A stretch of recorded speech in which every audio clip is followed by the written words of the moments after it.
Herkese merhaba. Renkli Hayal Dünyam Hobi kanalıma hoş geldiniz. Ben Canan Kara. Bugün bu bölümde görmüş olduğunuz bu volanlı bluzun anlatımını yapacağım. Anlatımından önce ölçülerini ve kullandığım malzemelerin bilgisini vermek istiyorum. Videoyu atlamadan izlerseniz nasıl küçültür, nasıl büyütürsünüz detaylarını da kısaca vermek istiyorum. Şimdi bu videomuzun içerisinde 1-2 yaş beden genişliğinde bir bluzdur. Şöyle hemen ölçüsünü vereyim. 28 santim. Evet. Şöyle 28 santim beden genişliğinde bir bluz. Şöyle uzunluğu da şu yaka bitiminden volanın bitimine kadar 18 santim. Omuzdan bitişe kadar da tam 30 santim. Şöyle internette bebek örgü ölçüleri diye bir ölçü var. Yazarsanız karşınıza çıkacaktır. Eğer yapacağınız çocuğun herhangi bir malzemesi veyahut da çocuk elinizde değilse, yani bir sipariş yapıyorsanız veyahut da bir hediye olarak yapacaksanız bu ölçüleri alırsanız şurada beden genişlikleri var, omuz genişlikleri var ve kol evinden sonraki, yani şu omuzdan koltuk altına kadar olan ölçülerimiz de burada mevcut. Bu ölçüleri kullanacağız. Videonun içerisinde de anlatıyorum. Nerede neyi kullanacağımızı göreceksiniz. Şurada kısa bir detay vermek, kısa bir bilgi vermek istiyorum. Şimdi 28 santim dedim. 12 aylıkta da 28 santime denk getirdim. Benim bir motifimin bitmiş hali 10 santim. Kendi elimle ördüğüm, kullandığım tığın 3 numaraya göre yapmış olduğum motifim tam 10 santim. Yani şuna göre. Şimdi 10 santimde 5 tane motif işledim. 1, 2, 3, 4 ve 5 tane. Bu da 50 santime denk geldi. Şöyle bu katlardan katladığım zaman, videonun içerisinde yine tekrarlıyorum, bu ölçüler mevcut. Katladığım zaman burası 28 santim geliyor. Şurada bir açıklık vardı. Bu açıklığı da bu şekilde örerek 28 santime ulaştırdım. Şimdi siz daha büyük yapmak isterseniz bu 2 yaşa kadar kullanılabilecek bir ölçü. 2 yaştan sonrasını yaparken motifle değil de burada bir sıra daha büyütebilirsiniz. Veyahut da yine aynı motifleri kullanıp buradaki ölçüyü 1-2 sıra daha uzatabilirsiniz. Motif büyütmemiz bu şekilde. Şimdi bu 10 santim olan bir ölçüde, atıyorum 30'a, yani 6 yaştaki bir ölçüye denk getirirken bir motif daha ilave ettiğiniz zaman, şuraya bir motif daha ilave ettiğiniz zaman bunları biraz daha açacaksınız, denk getireceksiniz. Yani eşitleyeceksiniz. Şu şekilde görünecektir büyük ihtimalle. Aradaki kalan boşluğu da buradaki gibi trabzanlarla tamamlamış olacaksınız.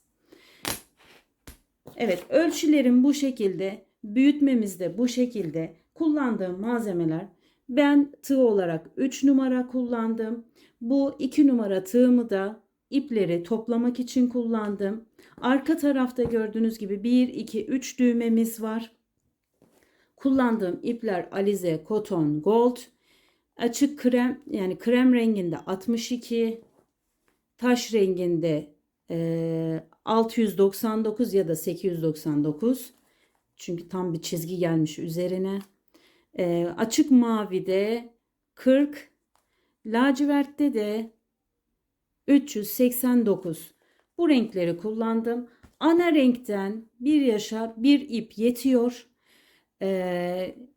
Daha büyüttükçe, yani daha büyütürseniz şöyle sadece ana renk etrafından geçecek, içinde kullanmayacaksanız bir ip yeter. Ama içinde kullanacaksanız 1,5 ip, daha büyükler için 2 ipe kadar gidebilir. Diğer renkleri de tercih sizin, farklı renklerde kullanabilirsiniz. Evet, malzemelerim bu şekilde, ölçülerim bu şekilde. Sizin de malzemeleriniz hazırsa hadi hep birlikte bu güzel bluzu örmeye başlayalım. Ben önden motiflerimi hazırladım.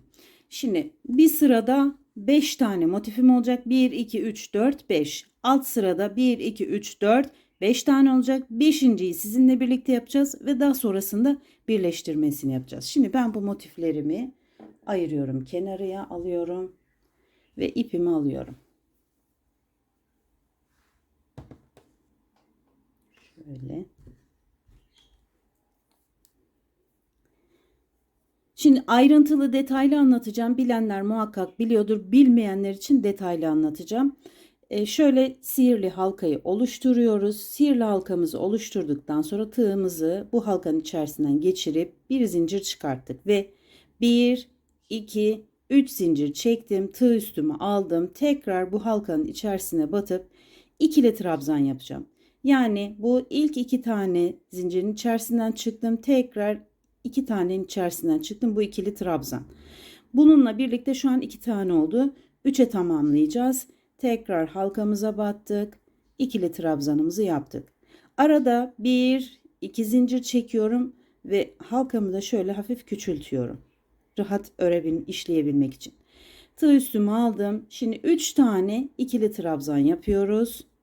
1, 2 ve 3. Tekrar 1, 2 zincir çektim. 3 tane ikili trabzan yapıyorum. 1, 2 ve 3. 2 zincir çekiyorum ve arada şu sihirli halkamızı çekiyoruz. 1, 2, 3 tane oldu. Dördüncüyü yapıyoruz. 1, 2 ve 3. 3 tane trabzanımı yaptım. Şöyle yonca gibi oldu. 2 zincirimi çekiyorum.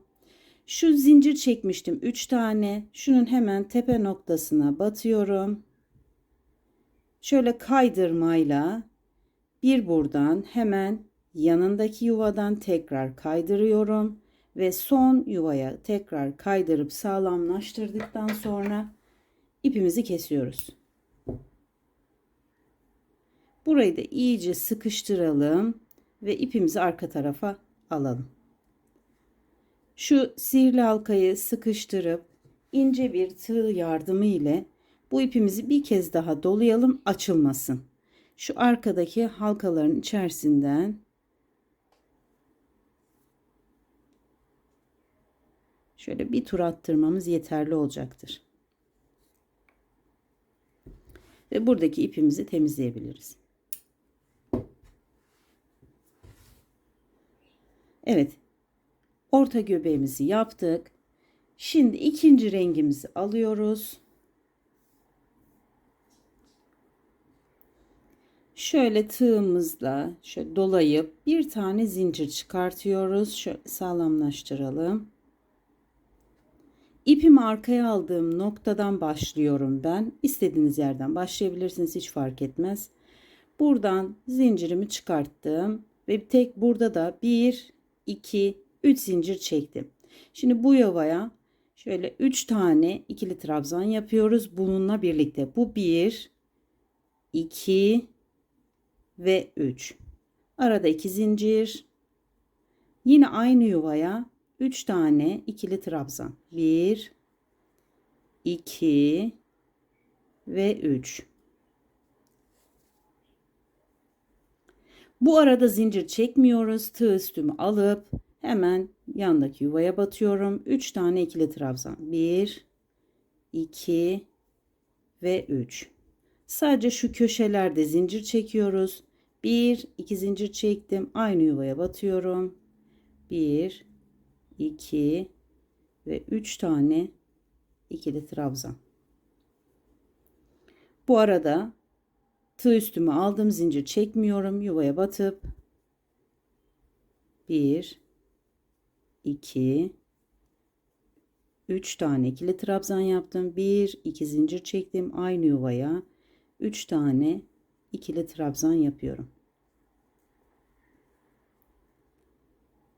Tığ üstümü aldım, hemen yandaki yuvaya batıyorum. 1, 2 ve 3. 2 zincir çekiyorum. Yuvaya batıp 1, 2 ve 3. Burada hemen şuradaki tepe noktaya batıyorum. Kaydırma ile kaydırdım. Yandakine ve yandaki boşluğa sıkıştırıp kilitliyoruz. İpimizi kestik.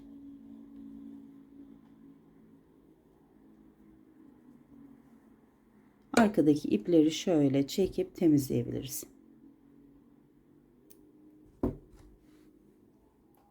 Şimdi üçüncü rengimize başlıyorum.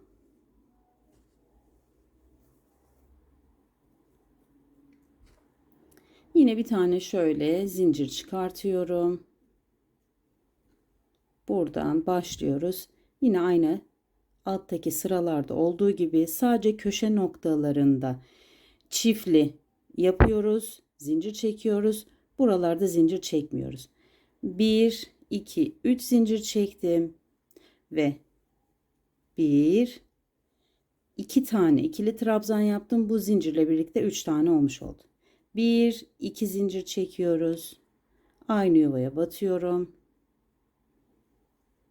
Bu arada da arkada böyle ipimi tutup yediriyorum.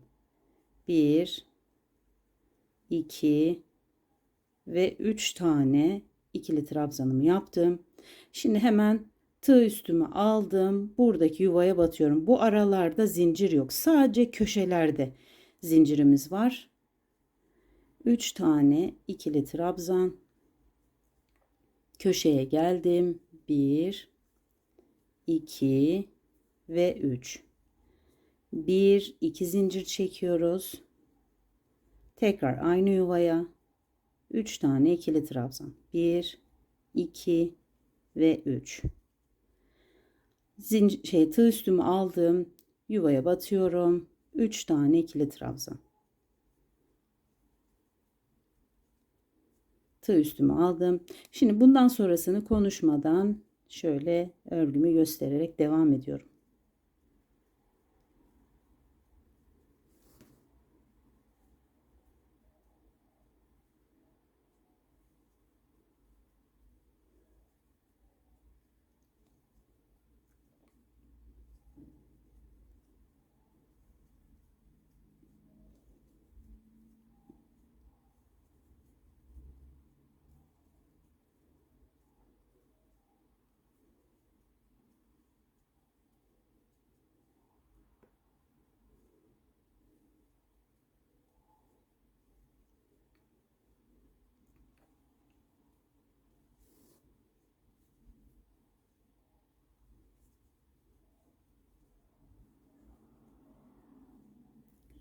Ve sonuncu yuvayı doldurdum. Şimdi birleştirmemizi yine tepe noktasına batıp kaydırma ile 1, 2 ve 3 ipimizi kesiyoruz. İyice sıkıştırıp arka tarafa alıyorum. Buradaki fazlalıkları da keselim.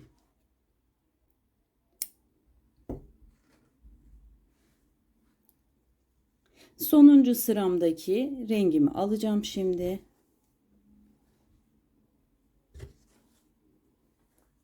Şöyle iplerim karıştı.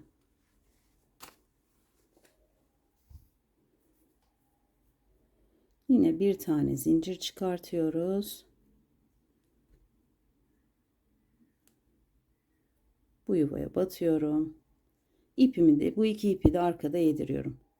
1, 2, 3 tane zincir çekip bunu da konuşmadan bu şekilde göstererek bir tur tamamlıyorum.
Son yuvaya geldim.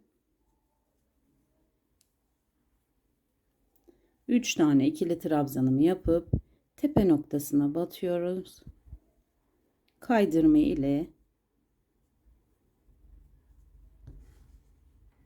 bu sıramızı da tamamlamış olduk. Şimdi birleştirmeye geliyoruz. Şöyle ipimizi motifimizi şöyle elimizde düzeltelim. Şöyle güzel bir motif elde ettik. Şimdi birleştirmeye geçiyoruz. Şimdi birleştirmemizi yapmadan önce ölçüsünü vermek istiyorum motifimin. Şu an motifimin ana rengi etrafına dönmeden hali tam 8 santim. Şöyle 8 santim. Bir sıra daha döneceğiz. Şöyle bir motif hemen hemen 1 santime, bu taraftan da 1 santim, yani 10 santime denk gelecek gibi görünüyor. Şimdi ana rengimi alıyorum. Ben krem rengiyle devam edeceğim.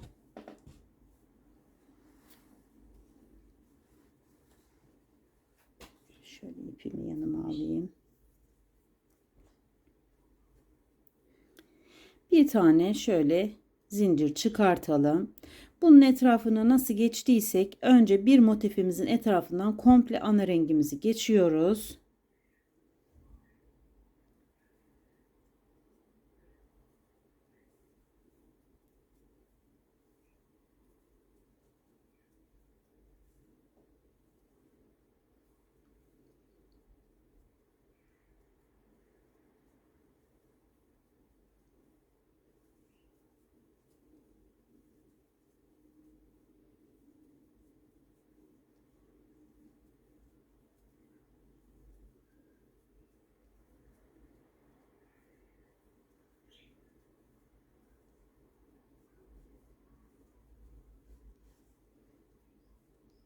Ana rengimin etrafından geçtiğim, dediğim gibi 10 santime denk geldi. Şu an tam 10 santim oldu. Yani benim bir motifim bitmiş hali 10 santim. Ana rengiyle birlikte. Şimdi diğer parçamızı birleştirirken bir zincir alıyorum. Hemen üstüne. İster en başta, ister ikinci sırada fark etmez. Ben hemen birleştireceğim. Şimdi 1, 2, 3 tane zincir çektim. İlk 3 tane şu ikili trabzanı yapıyoruz. Şöyle çekeyim. 3 tane trabzanımı yaptım. Bir zincir çektim. Şu herhangi bir köşe noktasından fark etmez. İpimin olduğu yerden şöyle zincirimi çıkartıyorum ve kitleyip buraya 3 tane ikili trabzanımı yapıyorum. 1, 2 ve 3. Hiç zincir çekmeden hemen yanındaki boşluğa tığım batıp zincirimi çıkartıyorum. Şöyle kilitliyorum. Kilitledikten sonra hemen buradaki boşluğa 3 tane ikili trabzan. 1, 2 ve 3. Zincir çekmiyorum. Hemen boşluğa batıp kilitliyorum ve 3 tane ikili trabzan.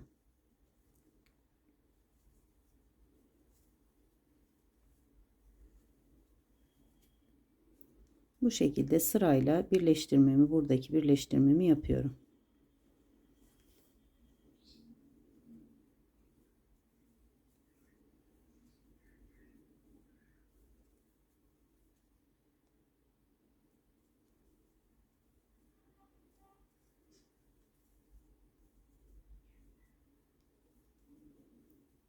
Son sıramdayım. Üçlüyü yaptım. Bir zincir çekiyorum burada. Çünkü köşelerde 2 zincir çekiyorduk. Bir tanesini de böyle çekip 2 zincire tamamlamış olduk. Ve dönüyorum bu tarafa. 3 tane ikili trabzanımı yapıp bunun etrafını bu şekilde dönüyoruz. Şöyle etrafını döndüm. Birleştirme noktasına geldim. Burada bu şekilde birleştirmemi yapıyorum kaydırarak.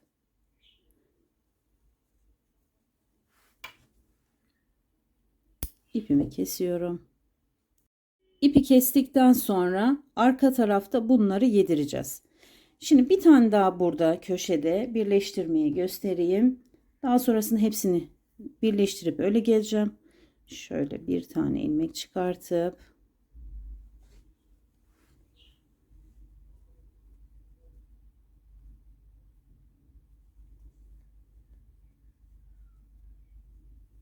bir, iki, üç.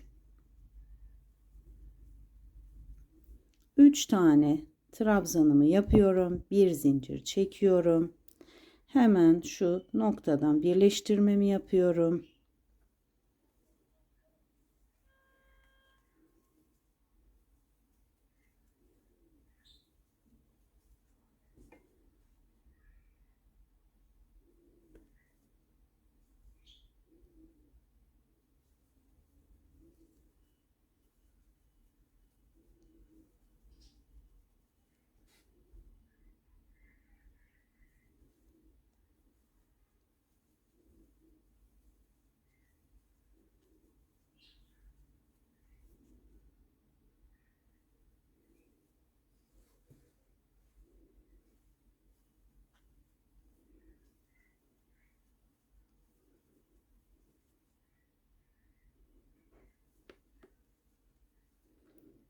Köşe noktasına geldim.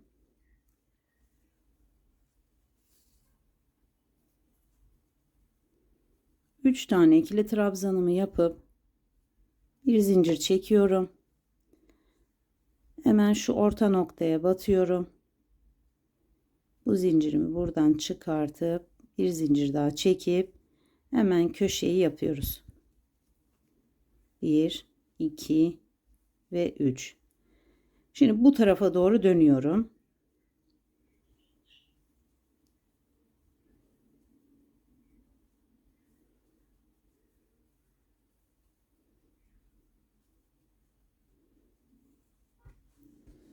Evet, bu köşeyi de birleştirdik. Şimdi bu köşeyi birleştirirken buradan başlayın. Buradan birleştirmeyle devam edeceğiz. Bu köşe noktasında. Şimdi ben bunu tamamlıyorum. Birleştirmeyi tamamladım. Şimdi bu köşe birleştirmesini yapacağım. Şimdi hemen bir tane zincirimi çıkarttım.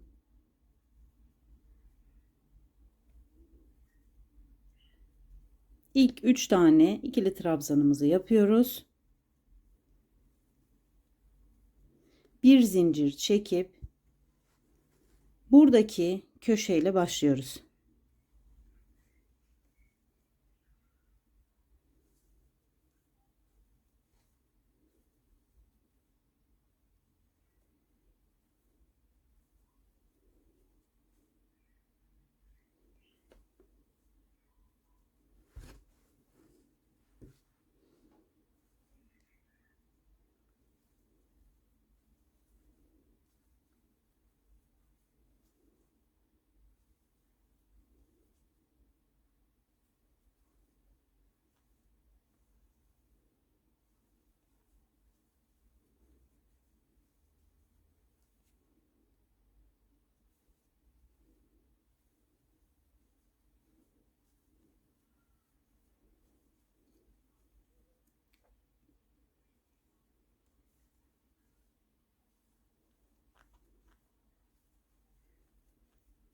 Köşenin noktasına geldim. Bir zincir çekiyorum.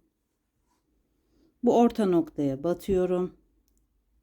Zincirimi çıkartıp bir zincir çekip burada köşeyi 1, 2 ve 3 tane trabzanımı yapıp şimdi buradan birleştirmeye devam edeceğim. İlk yuvaya batıyorum. Şöyle.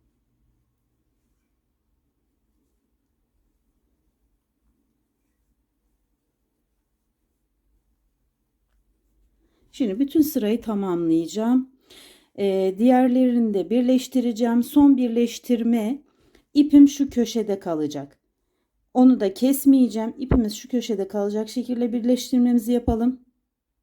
Birleştirmelerimi yaptım. Son sıradayım. Buradan başladım. Bu şekilde buraya geldim. Şu an son noktadayım. Burayı birleştirip burada birkaç sıra yapacağız. Şimdi Bütün birleştirmeleri yaptıktan sonra 1, 2, 3, 4, 5 tane 10 santimlik komple 50 santim yapar.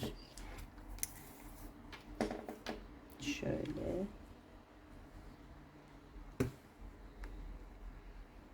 Tam 50 santim. Şimdi çocuğunuzun ya elbisesini ölçeceksiniz ön kısmını ya da bebek örgü ölçüleri var.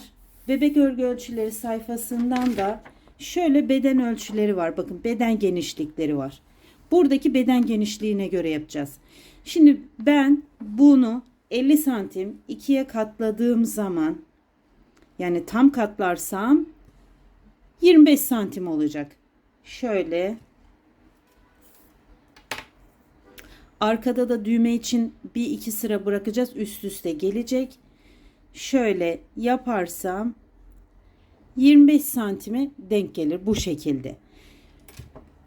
25 santime bakıyorum. 24-25 santim 6 aylık. Yani 3 aydan 6 aya kadar bu ölçüyü kullanabilirsiniz. Ben daha büyük yani 26-28 santim olsun istiyorum. Şöyle yapıyoruz. Tam çizgilerini denk getiriyoruz. Burada şimdi kutucuk yapacağız iki tarafta da. Hemen bu ölçüye bakıyorum. Tam 28 santim. Şöyle ölçeyim göstereyim. Bakın tam bu şekilde 28 santim. Hemen bakıyorum. 12 aylıkta 26-28 santim. Demek ki benim bu iki tarafı da tam eşit bir şekilde buralara denk gelecek şekilde doldurmam gerekiyor. Şimdi hemen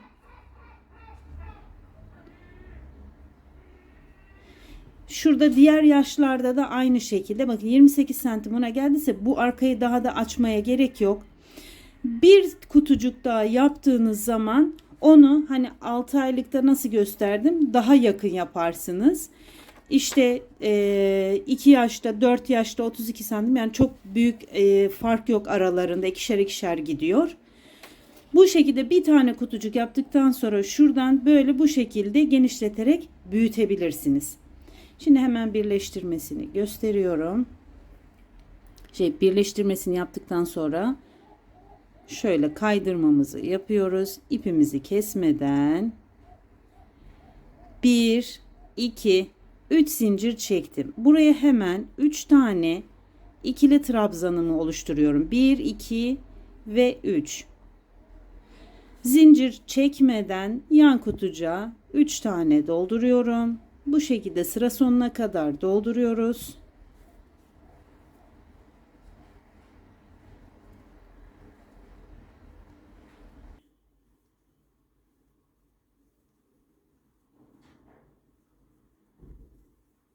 Bakın bu birleştirme yerimdeki şu iki taneye de 3 tane ikili trabzanı dolduruyorum. Buradaki boşluklara da.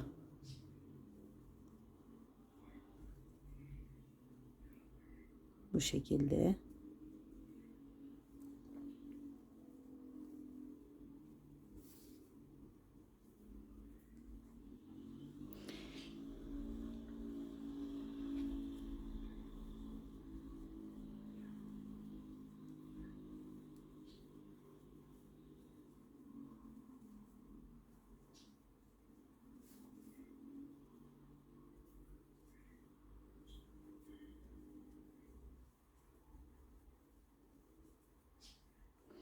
Son köşe noktasına geldim. Buraya da 3 taneyi dolduruyorum.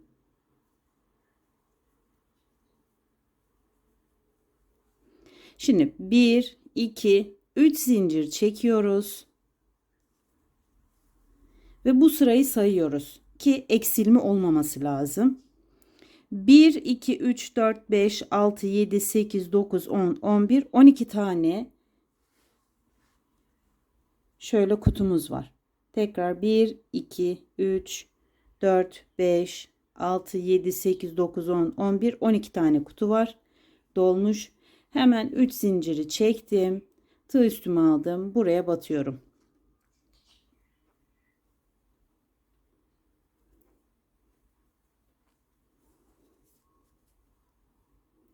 Arka tarafı dolduruyoruz.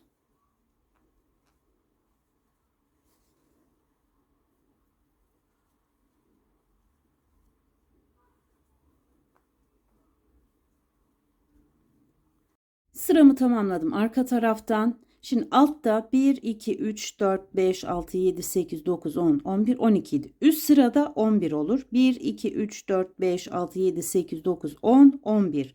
Yine tekrar üst sıraya geçtiğim zaman 12 tane kutucuk olacak. 1, 2, 3, 4, 5, 6, 7, 8, 9, 10, 11. Şimdi 12. kutucuğu yapıyoruz. Tığ üstümü aldığım zincir çekmiyoruz. Şurada hemen bunun tepe noktasına, şu zincirin tepe noktasına batıp burada bir trabzan yapıyoruz. Burada da bir boşluk oluşmuş oluyor. Yukarı çıkarken 1, 2 çekiyoruz. Bakın burada 3 çektik çünkü burada bir kutu oluşması gerekiyordu. 2 çektik. Tığ üstümü aldım. Hemen bu boşluğa 2 tane ikili trabzan. Bakın. Bir sıra dolu, bir sıra boş, bir sıra dolu. Ön tarafa geldim.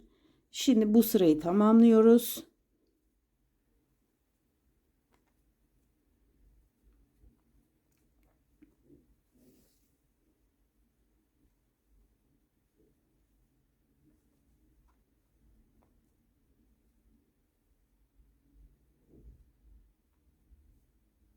Evet, bir sırayı tamamladım. Sayıyorum. 1, 2, 3, 4, 5, 6, 7, 8, 9, 10, 11, 12. Şimdi bir sıra daha gideceğim. 1, 2 ve ölçümü yapacağım. Ölçtükten sonra bir sıra daha gidip gitmeyeceğimize karar vereceğiz.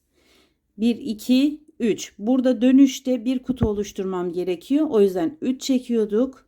Hemen yandaki kutuya batıp bu sırayı tamamlayalım.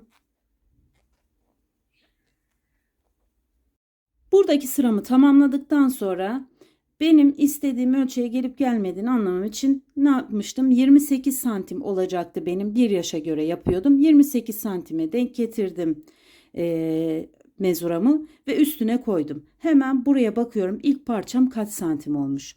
Burada bakın 14 santim. Bunun aynısını bu tarafa yaptığım zaman burası da 14 santim olacak. Tam böyle bitişik noktaya gelecek.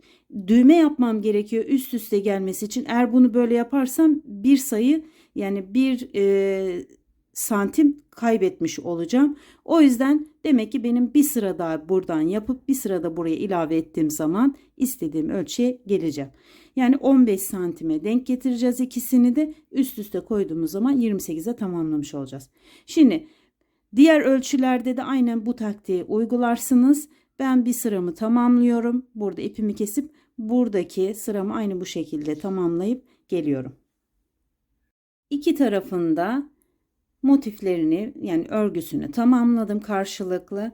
Bakın tam 28 santime denk geldi. Yani bir yaş ölçüme denk geldi. Bunlar da üst üste düğme yuvaları üst üste denk gelmiş oldu. Şimdi bu taraftayım. İpimi kesmedim. Birleştirdim. Yani buradan ördükten sonra bu taraftayım. Altı önü fark etmiyor, yani üstü fark etmiyor.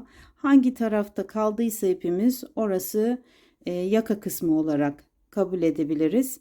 Şimdi şu ön kısımda küçük bir motif model yapacağız. Tığ üstümü aldım.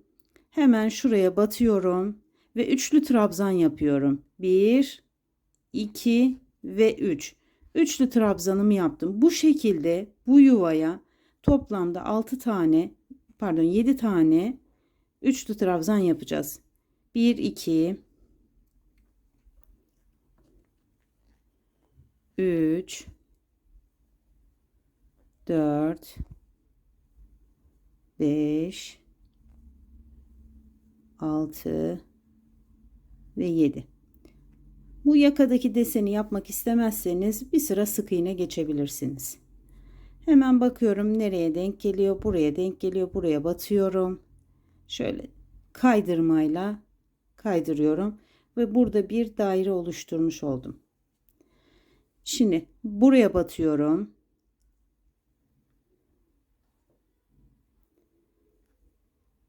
Bir, iki ve üçte çıkıyorum. Buraya bir tane doldurmuş oldum. 7 tane dolduruyoruz. 2, 3, 4, 5, 6 ve 7. Hemen bakıyorum, bu ucu denk geliyor. Kaydırmayla bu şekilde modelimizi oluşturuyoruz.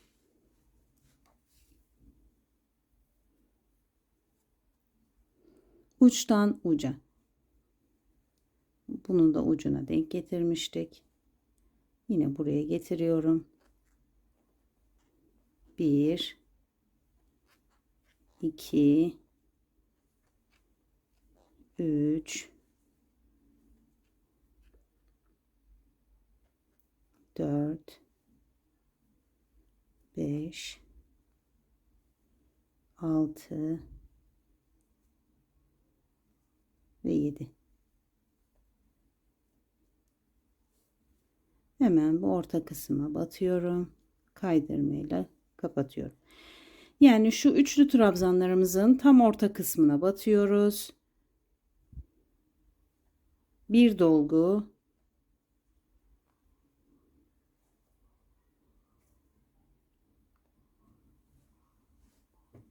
şurada göstereyim.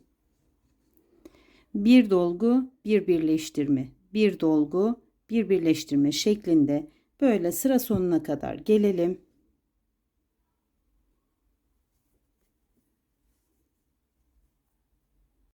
Son sıramı yapıyorum. Şimdi şuradan başlamıştık. Buraya geldik. Burada birleştirmemi yapıp bu sırayı sık iğne olarak geçeceğim. Kaydırmamı yaptım. Şöyle sık iğne olarak şu yuvalara batarak sıra sonunu tamamlayalım.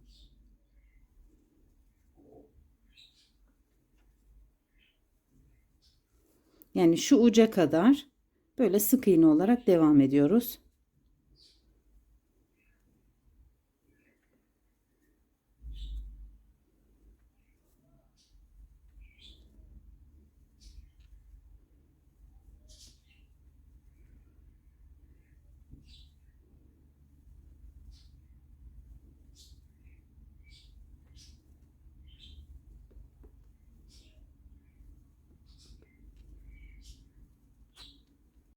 Şimdi buradaki sık iğnemi tamamladım. Geldik alt kısma. Alt kısımda volan çalışması yapacağız. Şimdi burada da dönerken bir sık iğne daha yapıyorum. Bu tarafa döneceğim. Bu ikisinin bu sık iğneler zaten düğmenin altında kalacağı için şimdi döndüm bu tarafa doğru. Bir tane, iki tane zincirimi çektim. Tığ üstümü aldım. Buraya, bu boşluğa üçlü trabzan olarak 4 tane dolgu yapıyorum. 2 3 ve 4. Şimdi bu yanların genişliği fazla olduğu için buralara 4 tane. Ama buradan sonrasına 3'er tane dolduracağız. Şimdi bu sıradakilere, bütün boşluklara 4'er tane üçlü trabzan dolgu yapıyoruz. 1 2 3 ve 4. Hemen yanındaki şu trabzana 1 2 3 ve 4.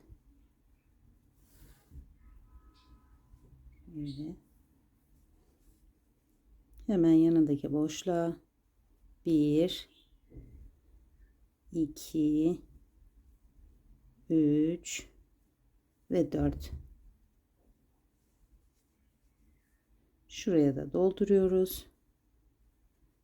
1 2 3 ve 4. Hemen şu başlara üçer tane yapıyoruz. 1 2 ve 3.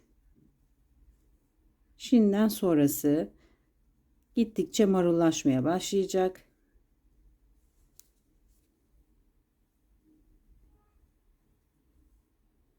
her yuvaya üçer tane üçlü trabzan dolduralım.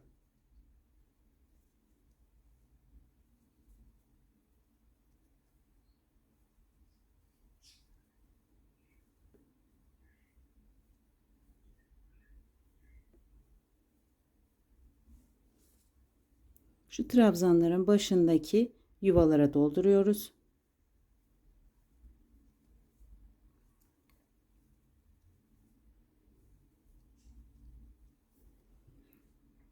Bu şekilde. Şimdi şu sıra sonuna kadar devam edelim. Bir sıra volanı tamamladım. Şimdi geri döneceğiz.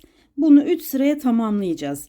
Geri döndüğümüzde de 1, 2, 3 artık artış yok. Sadece her yuvaya bir tane üçlü trabzan yapıyoruz.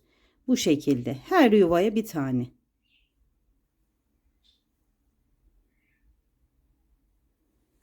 Şöyle.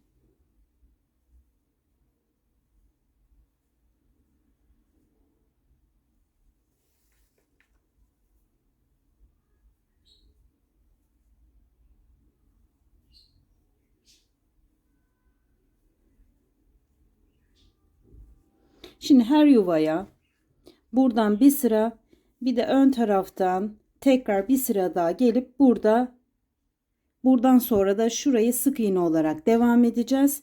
Şimdi bunları tamamlayalım. 3 sırayı tamamladım. Şimdi son buradaki sık iğnemizi tamamlayacağız. Burayı yapmıştık zaten. Sık iğnemizi tamamlayıp ipimizi kopartacağız ve askılara geçeceğiz.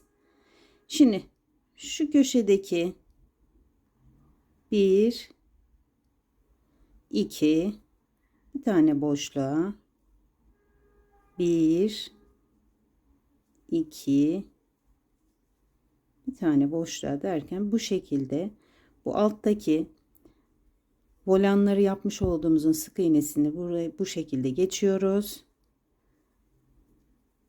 Burada da her yuvaya bir tane batıyoruz.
Hemen buraya bakıyorum. 2, 4, 6 şu yanlış. Evet. Burada bitiriyorum. Şöyle bir zincir çekip ipimizi keselim. Bu ipi de arka tarafta ince tığımla yedireceğim.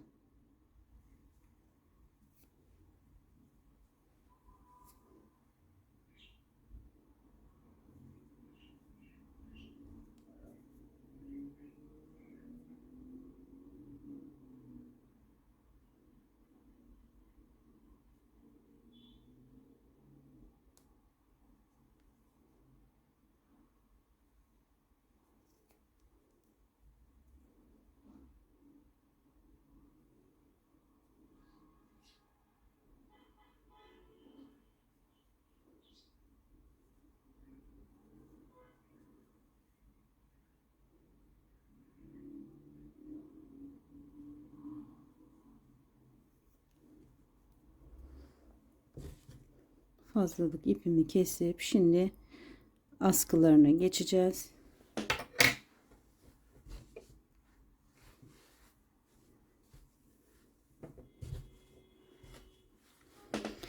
Kenarları kenarlarını işlerken buradaki fazlalık ipleri altta ve üstte yedirdim. Buradakileri de bunların içerisinden geçerek iplerimizi yedirelim. Fazlalıkları da keselim. Yani şu şekilde.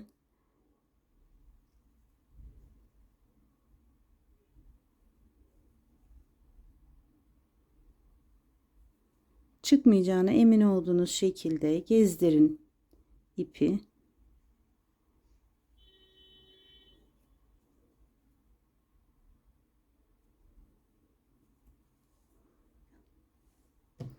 Ve fazlalıkları keselim.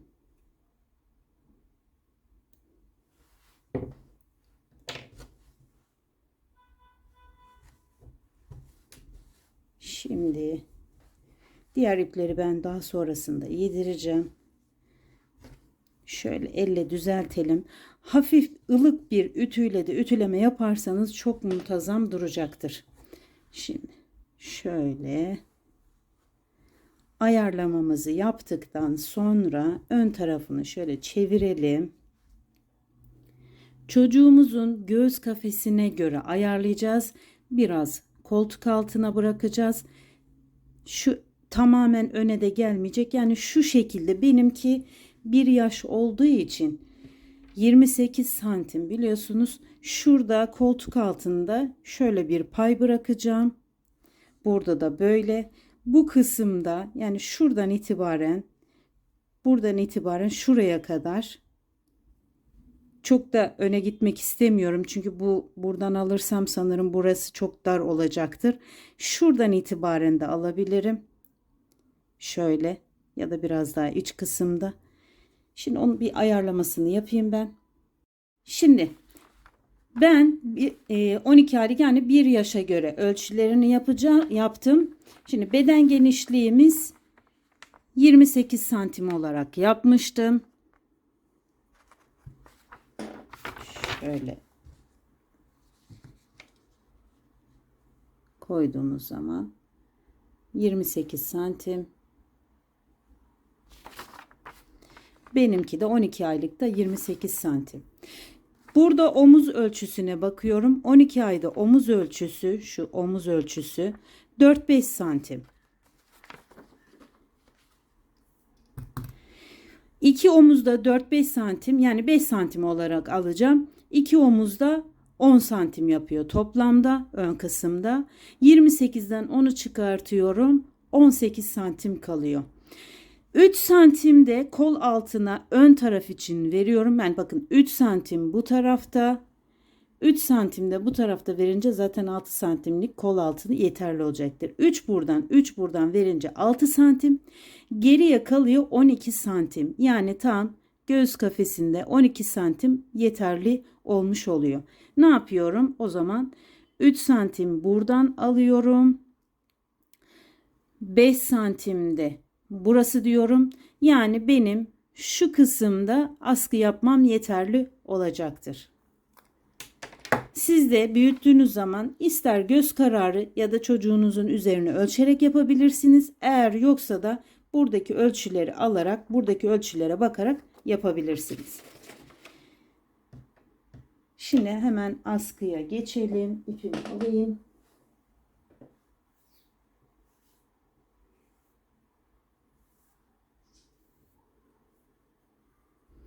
Bir tane zincir çıkartıyorum.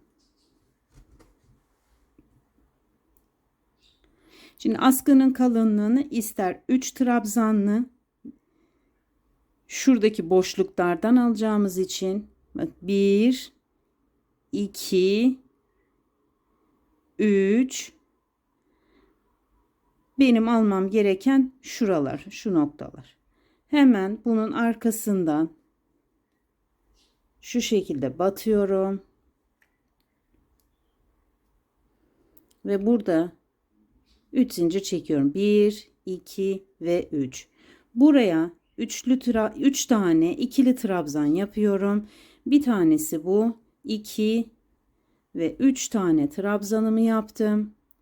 Hemen yanındaki bu boşluğa geliyorum. Şuradan şöyle 1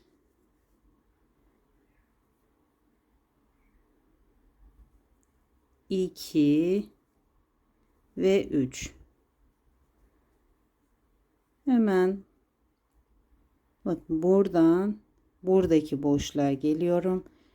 Şu 2 zincir çektiğimiz, birleştirdiğimiz yer.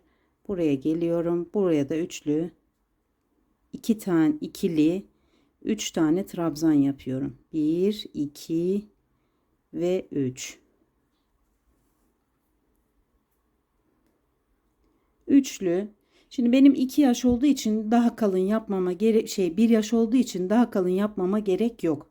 Çünkü 1 yaş çocukların omuzları çok geniş, kalın değildir. 2 tane yani üçlü 1 2 3 tane üçlü trabzan yeterli oluyor bana. 1 2 3 zincir çekip arka tarafa dönüyorum ve buradaki boşluğumu dolduruyorum.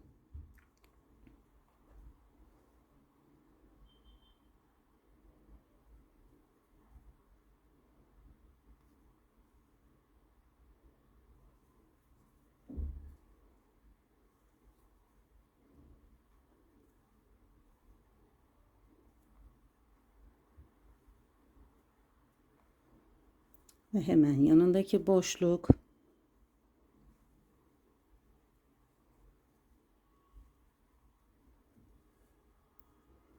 Ve buradaki en baştaki trabzanıma batıyorum.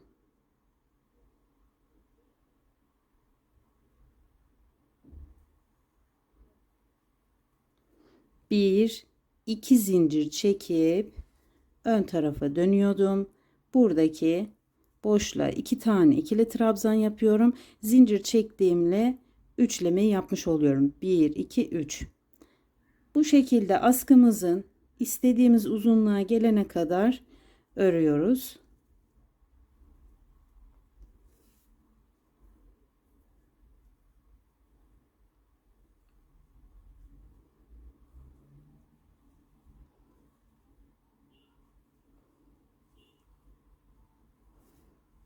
Şimdi ben istediğim ölçüye gelene kadar askılarımı uzatayım. Bluzumun bir tane askısını tamamladım. Şöyle 10 santim olacak şekilde. Şimdi yine ölçülerden göstermek istiyorum. Kol evine sonra uzunluk yani omuzdan kol altına kadar olan uzunluk çocuklarda bu şekilde. Şöyle göstereyim. Burası bu şekilde. Yani 3 ayda 9 santim, 6 ayda 9-10, 12 ayda 10-11 santim. Ben de 10 santimi denk getirdim. Yani omuzdan koltuk altına kadar olan 10 santimi ön parçada 10 santim yaptım. Bu da benim elimle 1, 2, 3, 4, 5, 6, 7, 8, 9, 10, 11, 12, 13, 14, 15, 16, 17, 18. de birleştirmeye denk geliyor. Siz kendi elinize göre ayarlayın. Çünkü belki sıkı işleyebilirsiniz, kısa olabilir. Muhakkak ölçerek yapın. Şimdi son sıradayım. Burada 2 zincir çekiyorum. 1 2 zincir çekiyorum. Hemen karşısına denk gelecek şekilde şu 1 2 3 taneye denk gelecek şekilde hemen burada da bakıyorum. Şu bir kareydi. Karenin bütünüydü. Buradan 1, 2, 3 tane. Yine burada da aynı şekilde hemen batıp şöyle çekiyorum.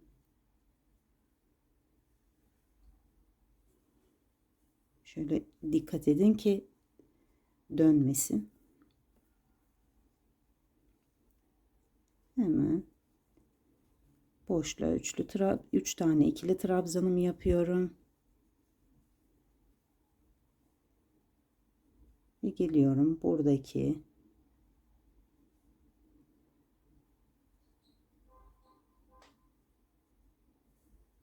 bir dakika yanlış yere battım galiba. Burası 1 2 3 yanlış yere batmışım. Hemen söküyorum.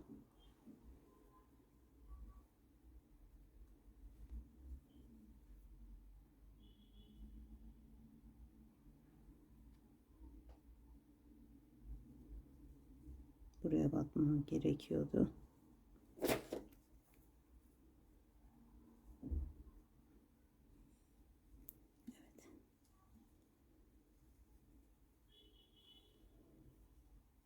Tam karşısına denk gelecek şekilde askımızı birleştirmelerini yapalım.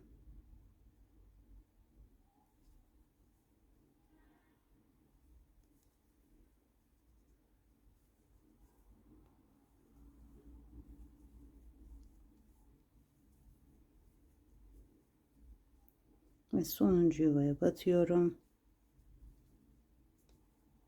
Ve buradaki bir tane trabzanımı yapıp ipimi kesiyorum.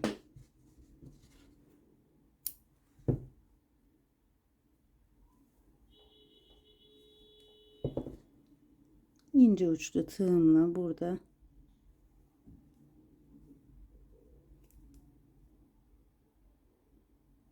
ipimi yediriyorum.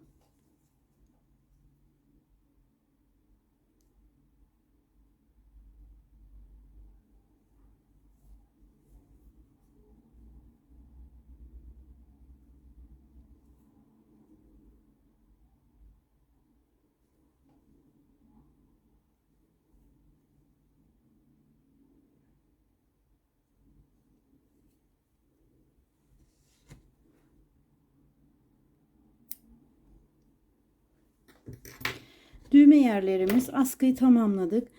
Düğme yerlerimizi de 3 eşit parçaya bölüyorum. Şöyle. Kutucuklarımız vardı bizim. Haricen bir düğme için ilik açmaya gerek yok.